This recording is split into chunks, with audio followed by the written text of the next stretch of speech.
Right then, it is a one-sided rivalry. The reason I say that is because Pakistan now enjoy the most wins against an opposition in the ODI Asia Cup scheme of things. 13 correctly in 14 games that they've played, and they've dished out another win by 7 wickets in Lahore to, of course, pick up the points in this Super 4. And we're going to break it down for you in this match review with me, Avnish Hegde, and, of course, Gurkirat and Nikhil Popat. Gentlemen, I'll get with you just in a bit, but of course, what I urge our viewers is always like this video and keep your questions coming through on this Wednesday night. Anything that you want to ask us, match specific, Asia Cup specific, we'll have it right here, right now with the boys. But just like I said, Pakistan winning by 7 wickets, and Bangladesh really, after putting up 193 on the board, they were always playing catch-up cricket. They were going to hope for a miracle. It wasn't to be. Lots of positives for Pakistan. Of course, their pacers getting amongst the wickets. Haris Rauf, we saw him come to the fore. He now leads the pack in terms of the leading wicket takers of this year's Asia Cup. And Babar, it wasn't his 20th and record-breaking ton. He got castled for 17, but Imam, Fakhar, they all kind of contributed. And not to forget Mohammad Rizwan, who got his 11th 50 in one internationals. Nikhil Popat, I'll start with you. It was an inevitable script. Naseem Shah and Imam. Santosh Sudapa, whenever he joins in, I'm sure he would have had a good day. Many things well worked out, and I think we already have a comment from Sports Fan which tells us that both Rahim and Imam made runs. So we keep trying, both me and Padi in that sense. But yeah, it's just the usual batting first. You knock them out with pace, and then you allow them to breathe, and then get your pace back and just close the game down. So I felt a few areas of concern for Bangladesh, especially with some of the shots that they played, but it's not something new. Yeah, the first 55 balls of their innings, Gurkirat, they were 47 for 4, and they again looked upon their ever-present crisis men in Shakib and the man that you, of course, love, Mushfiqur, and they were all right, but they really never kind of were going to threaten Pakistan by any stretch of the imagination. Yeah, I mean, the game followed pretty much a similar template to what happened versus Sri Lanka. There was sort of an early collapse, then a partnership, and then collapse again. Again, after that game, we had spoken about, even in the last Bangladesh game, that Rahim can actually bat higher. Rahim can bat at 5, if not at 4. And today also there was a case for it. You were three down very early. And Tauhid Hridoy is still a youngster, right? You see, the logical thing to always do is when you have someone experienced and someone new is that you let the experienced guys protect the inexperienced ones or the younger ones and allow them, to bat in a position or in a situation where they don't have that much pressure. Now, I'm not saying that, maybe if Tauhid Hridoy had come in late, he would have scored runs, but at that point of time, when you were 3 down early, your best batter amongst those who were still to come out to bat was Mushfiqur. He could have come in, and maybe then that partnership would have allowed, far more. It would have made the Bangladesh, even those two in the middle, far easier than what they would have done otherwise. And it's to make it even simpler, it's what a lot of people have said about the 2019 semi-final as well, that MS Dhoni could have come up rather than coming in at number 7 when you knew you had a sort of collapse when India were 5 for 3. But yeah, it's like, like what was the essence of our review show yesterday, that sometimes the most commonsensical things that we expect teams to do, they just don't do, or they're not aware of it. And we have seen so many times that those small things end up making a huge difference. Yeah, and I think Bangladesh will go back to the hotel room tonight and they'll be ruining a couple of things. Nikhil, what was their biggest negative? Because Pranav Anand going on to say Liton was playing like a dream until Shaheen got one to bounce a bit more. I mean, Pakistan's pacers, like I said, was like a rash all over a human being's body. And shout out to Varun Venkatesh. We'll take your question. Good to see you after a while as well. But Nikhil, Bangladesh really, I mean, too many negatives here. Yeah, and I think as Padi said, too many inexperienced people up top. There is no reason to not have Shakib and Rahim bat at 3 and 4. As simple as that. They are your best bets. You're missing out on Shanto. See, I know Mehdi has worked in one game, but you also have to be sure. See, there are two ways to look about it. One, you say we know there is a wicket inevitable, so let's send someone out there who gets out. We don't mind. Fair, but are you going to tell that a guy who's a bowler or more of an all-rounder, he has a better chance of seeing it out than your proper bat? It's a call that you have to take in that sense, which is why I said I hope Liton comes up at the top of the order and Mehdi switches down. So then you have your best batters up top, which I understand that it is a tricky thing to do that. Okay, but what if they get out early? But they eventually did. What did you gain out of rebuilding from 47 for 4 to that stage? And even there, I felt after Shakib got out, the Rahim shot also to Haris Rauf was kind of unnecessary at that stage. Even sending Shamim over Afif Hussain didn't make as much sense because Afif is your rescue middle over batter. Send him there, get them to play till the 40 overs, and then you pull the trigger and you go ahead with Shamim and the likes of others to go out on hit. Because you know Rauf in this kind of form, both Rauf and Nasim took 1 over to take 2 wickets. And that is how games are won and lost in the longer format as well. So I think a lot of it's not the first time that they've changed their batting order, but I just feel sometimes they don't find the best use of best resources that they have. Paji, I'm just hearing Shakib Al Hassan's post-match quotes coming through our screens right now, and it's literally echoing one thought that he literally thinks that now that they're going to go to Colombo, the pitches are going to be slower and naturally so, which is going to aid them much more. So, do you think this pitch in Lahore was basically always up against them, even though that they beat Afghanistan a while ago? No, I don't think so. Because it's not like they lost to Sri Lanka while playing in Sri Lanka. So uh, I just think that their batting has disappointed and they've not turned up. They could have turned up today. I mean, you'd expect this team to have more batting pedigree than Afghanistan. Now, if Afghanistan could score, even in the first game that Afghanistan lost to Bangladesh, they'd still put up a decent score while batting second. So, if Afghanistan can put up a total of 250 plus twice, there is no reason why Bangladesh can't. So, yeah, I don't think uh, change of venue is going to change a lot. They just have to bat a lot better and bat to their potential. Their bowling has done fine in both these games.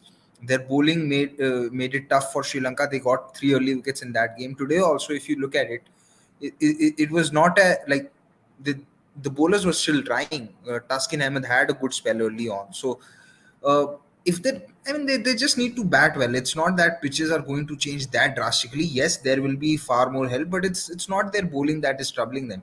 It's their batting that has not come good. And Lahore is a better batting pitch than what they'll get in Colombo. So I, I really can't make sense of that. It's just something that he wants to say at this point of time to avoid questions, maybe. But yeah, their batting has disappointed. Okay, the batting has certainly disappointed, but Pranav Anand going on to say in the comments, saying that what I liked from Liton was him using his feet versus Shaheen, which isn't easy given his pace. Given that Rohit does it too versus medium paces, can this be a plan for Rohit when they play Park next, Gurkirat? Can he take a page out of the Liton Das book? Uh, See, if Liton Das is also the kind of batter who uses his feet to other paces too. If we look back at you know, I'm jogging my memory back to the game that India had versus Bangladesh in the World T20. He was using his feet against Indian paces as well. So using his feet comes sort of naturally to him. To Rohit, that doesn't really come naturally. So if Rohit can execute that and then do it, then well and good. It's like how we I talk mean, about Kohli haven't using we his seen feet. Warner in the Ashes kind of negating that swing? I'm guessing that's the talking point, right? I mean, if someone can do it despite that thing not coming naturally to them, well and good. It's like how we talk about sometimes out of frustration that why doesn't Kohli play the sweep against spinners, right? Now, if something that doesn't really come naturally to it, the chances of that succeeding, if you just do it out of random in one game, aren't great or aren't high enough. So if Rohit wants to try it and it succeeds, then nothing like it. But I just don't think it comes very naturally to Rohit.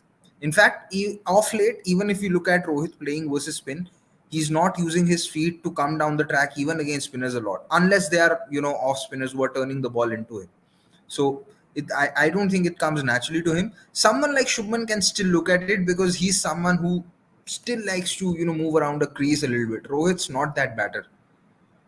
Yeah, no, it's not that bad, and it's a good point there. Nix, I'm going to ask you Harun Iqbal's question, by the way, but Chuchant's just being Chuchant in the comments. And so is Fayaz S. Fayaz, I don't know where you've been, but the Asia Cup, my friend, is just getting started. I know you might be talking about the weather and all of that. We'll, of course, welcome all your questions.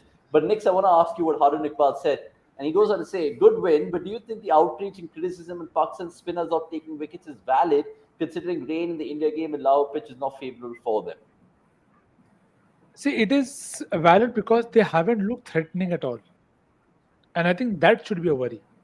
Now, it is one thing where you see every game, whenever the paces are done, you see the things just getting relatively easier for all the teams to have a partnership there.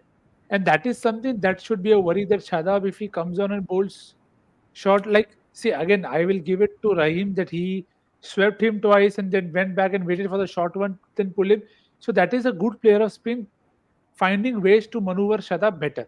That may not always happen with other sides, but the problem there is it has been there for a while that they haven't looked threatening enough to take wickets of their own.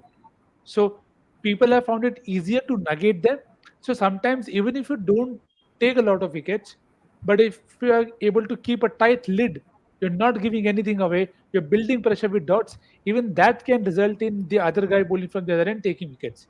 That I don't think has happened with Pakistan. So actually, it would be a good thing to see the economy rates for Shadab and Nawaz for all the spinners in the middle overs, and then compare if you can see a visible difference in terms of how much bad is the average or how high is the economy rate as compared to other teams.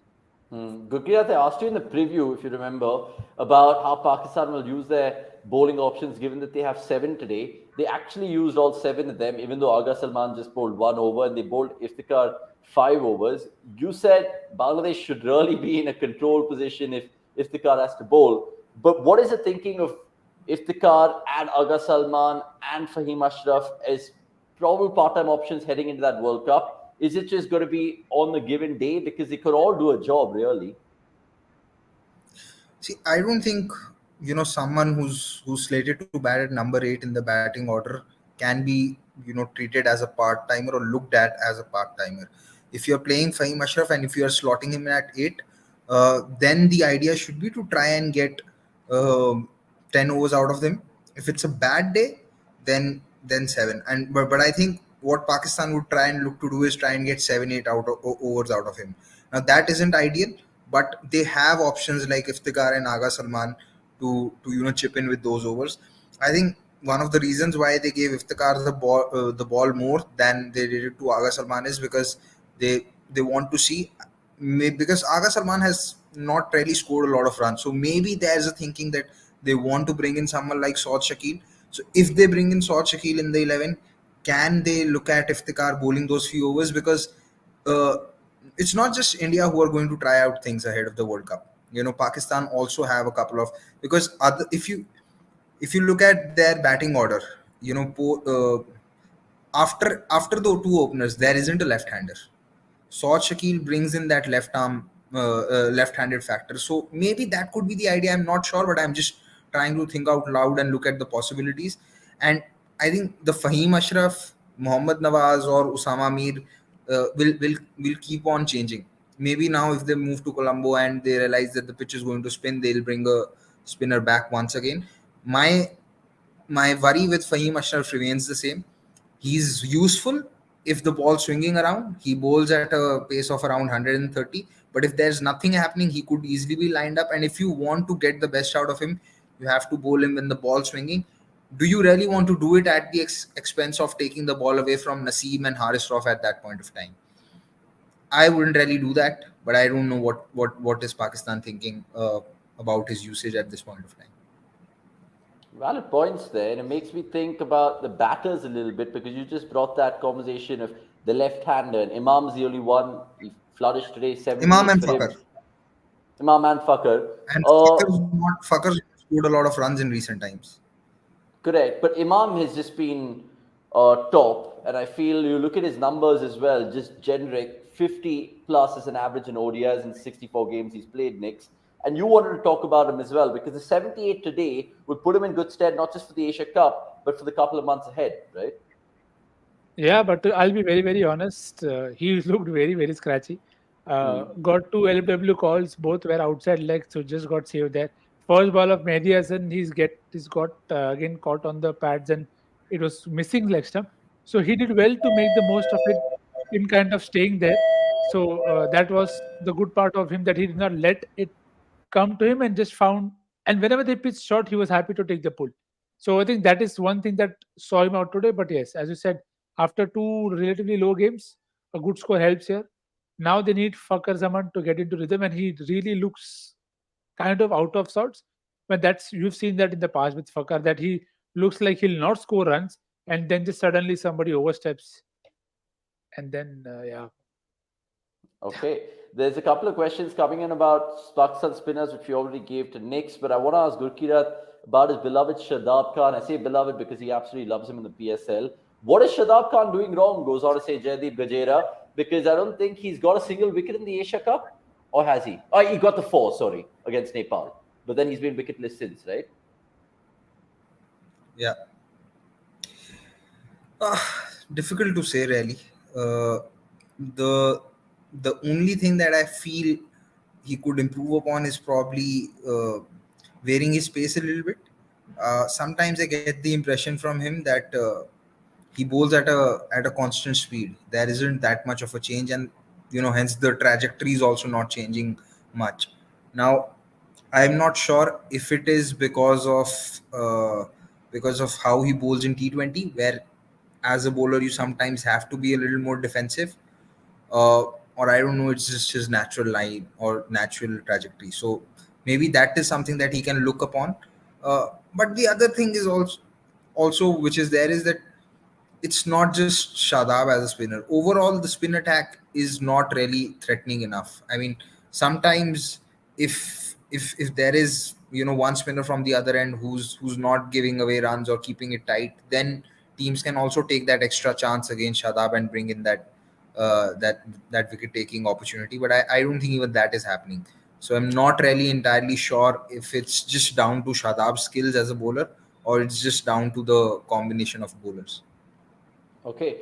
Rather relatively short game, so we'll keep this match review short as well. I just want to end by a good question. I'm guessing from a new bloke in the comments. Jagannath, if you're new, please subscribe and like this, and so do the rest of you all. Nikhil, please take this, because that's the illuminating question. They're number one in the world right now in terms of ODIs. Is it going to be Dil Pakistan come November 21st? Well, they have the ingredients to do that, but like we've been discussing over the last few weeks, that it's the middle order with both bat and ball. Middle order in terms of runs for Iftikhar, Shadab, Nawaz in that spot, and Fakhar Zaman's consistency along with wickets for spinners. Because I'm very keen to see how teams line up the top three in terms of the top three paces from Pakistan, because they know that is where they are ruling the roost. In all the three games in Asia Cup, conditions have been such that they have teams three down early. So I'm sure with time we will see teams adopting different approaches. Some may over attack, some may go the other way and hold their wickets back. So that is something that I'm looking forward to. So I think conditions could decide. If it is remaining to be like, okay, there is help for pacers, I'm sure they'll do better, because they have those three people to set the game up all the time. And people are, while the spinners may not be working, everybody isn't as equipped to take care of Shadab like the way Rahim did today. So I think that is what they'll be hoping, that whoever comes in, if it is Nawaz or Sam Amir, they're able to help Shadab and forge a good partnership in the middle overs. So there is a lot working for them, but there is also a lot that people can exploit. There are lots of things that people can exploit for sure. Gurkirat, give me one of those things people can exploit. What is Pakistan's biggest Achilles heel in 50-over cricket? Middle overs bowling, wickets in overs 11 to 40. That's their biggest problem. Their batting, their 5, 6, 7 can still be sorted or taken care of, because if one of the top four bats, then that top four can ensure that there's still decent enough acceleration in the last 10. It's really those wickets in overs 11 to 40. that doesn't happen, then things could really get out of control for Pakistan. So, in your eyes, do they start even bigger favorites than someone like an Australia, England, dare I say India? This is difficult to say because one will need to have to look at all the venues that teams are playing at. Those are also going to play a huge role, because I think Pakistan are playing two matches at Hyderabad. That is one thing that I'm clear on. But one will really have to see where are all the matches happening, because India do have some uh, difficult fixtures in terms of the venue allotment. Like India are playing New Zealand at Dharamshala. This could literally, if you ask New Zealand which venue you want to play India at, they'll say Dharamshala. Similarly, India playing Australia at Chennai, where not very long ago India did lose to Australia. So, and India playing Afghanistan in Delhi, again a pitch which you'd really not want to play Afghanistan on. So And South Africa and Kolkata? exactly, South Africa and Kolkata again. So there are a lot of these matchups that would have to be looked at before we really say that are Pakistan more well-rounded favorites or not. But one thing I feel is that Australia might just have more bases covered, because Australia for the last year or so have been trying to play with eight bowling options. I mean, they've rarely played with batting till 8-9, and they've played Stoinis, they've played Marsh, they've played Green, and they've played all of them together to see how many bowling options can they have. And they've had someone like Maxwell bowl 8 to 9 overs while playing that ODI series in Sri Lanka. So Australia might just be better rounded, uh, and Australia also have the experience of playing. Australian players have the experience of playing on all venues, so they are definitely going to be a force to reckon with. But More than very difficult Pakistan? to say. Sorry, More than Pakistan. that is very difficult to say. It could be like how you say in Hindi, 19-20 का फर्क हो सकता है. It could go either way. Okay. By the way, it's a Pakistan-centric show because of the 7-wicket win that they've stitched out, and of course, all the comments are pretty much coming through from a Park lens. We'll just read out some right now. Apologies if we can't really take the questions, but we'll be here throughout the course of the week. Gurkirat has a show tomorrow, so you guys can pick his brains further. Sports fan going on to argue Jaideep Gajera in the comments, saying it's good somebody's bowling bad in that bowling lineup. Park Pacers are already demolishing half the batting lineup in the first 10 overs. Harun Iqbal going on to say Shadab's numbers look bad because he's not played regularly and most played on flat pitches.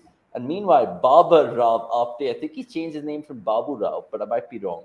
I have an observation about Shadab. He looks good in T20s because batters feel relief out of Pacers and have to attack him as they can't do much against Pacers. But in ODIs, it's their time and overs. And Abbas going on to agree with Gurkirat and the boys, saying, don't give wickets in the first 10 overs and score 300 easily. Honestly, Pakistan is going to the semi-final. Very professional team, this Pakistan lot. So lots of praises, and rightly so. Sports star Gully, a man I think who might have subscribed today, Kapil Verma goes on to ask Nicks, which Pakistan players impressed more so far? Can you give me one which you really think that they'll pin all their hopes on for the upcoming World Cup? Rauf Lala, Haris Rauf. Really like the looks of him. Followed. There are few players whose domestic cricket also you follow a lot. So when they come up to the international stages, you feel that wow, now they are doing so well. So having seen him do well in BBL as well, and this to be able to extract that bounce at pace, it's not easy. For long we've heard pace is pace, yeah, but pace is pace. When it comes with control, you do not have anything better than that. And the way he bowled today to the wicket to Naim Sheikh, and again Tawhid Ridoy, the lad got such a snorter. I could have played better maybe, but again, it's just the pace. It beats you before you know it. So I think his rise as a gun strike bowler, no, he's striking fear with the way he's playing. You saw how Rahim wanted to move away and whack him off. So these things, there is a lot of it attributed to how you build your own perception, but that is come on the back of a lot of wickets and consistent wickets. So he may go for runs. We all remember 18.5, but may that always continue, because I don't think 18.5 is something that is going to outlive bilaterals and whatever happens in Indian Yeah. cricket. But see, the thing with control is when you lose it, you will go for runs. In the last game also, his first over, he did not bowl well. So if you lose your line, it is, you are bound to get hit, which is fine. Even Siraj had an off game like that, but still picked up 3 wickets. So I feel Haris Rauf, because they have problems in the middle overs, they'll time and again go back to Haris Rauf as the guy who is the enforcer when nothing is happening. We want you to come in, run in, hit the deck, bowl fast and get us wickets. Because Shaheen Shafidi, we've seen that in the past, that not always the best usage, the best guy to use in the middle overs. Nasim Shah is also kept a lot for first end and last end. So I think it's only Haris Rauf that they almost try and play around with a bit more, that let's use him only when we want wickets. So I think that also tells you the trust that they have in the skill set that he has. Yeah, so often we talk about HR in such a bad light, but this HR, Harris Ralph, is definitely has definitely worked his wonders. I, I, I Gurkirat, just want to clip this. I just want to clip this out and send it to a few people in cricket.com. okay, fine. I'll tell you what. Can you please tell Kapil Verma here, Gurkirat, that you're doing a great show tomorrow on cricket.com, Deep Point with Gilly Cricket. If you guys are new to this platform, he does it every week, sincerely, and so far so good. He's on episode 28, and he's going to be talking about what tomorrow, Gurkirat? 29 done, 30th. Tomorrow is episode number 30. 30. Well done, well done. I'll send you some sweets across from Bangalore. But will you be answering questions like this? What is the topic? Can you tell Kapil Verma and the rest of the guys in the chat? So the whole show is mostly centered around starting off with one topic, which is the theme, and then we start building towards question that comes from the audience. Many times the topic is left aside because the questions that are coming from the viewers are on a completely different topic, but that is the theme of the show. It is purely for the viewers and for them to ask questions, and it's not just questions in a way that you ask me a question and I answer it. It's mostly a back and forth of a lot of conversation. Someone like Pranav, who's always there, he will send me one question, I'll answer it, then he'll have a follow-up. So when I have to start answering Pranav's questions, I take out 5 minutes because I know it's not going to be just one question. So it's a bit like that. But yeah, hopefully you guys join in tomorrow, because tomorrow's episode is about how the fans are treated by the BCCI and how they don't get their due.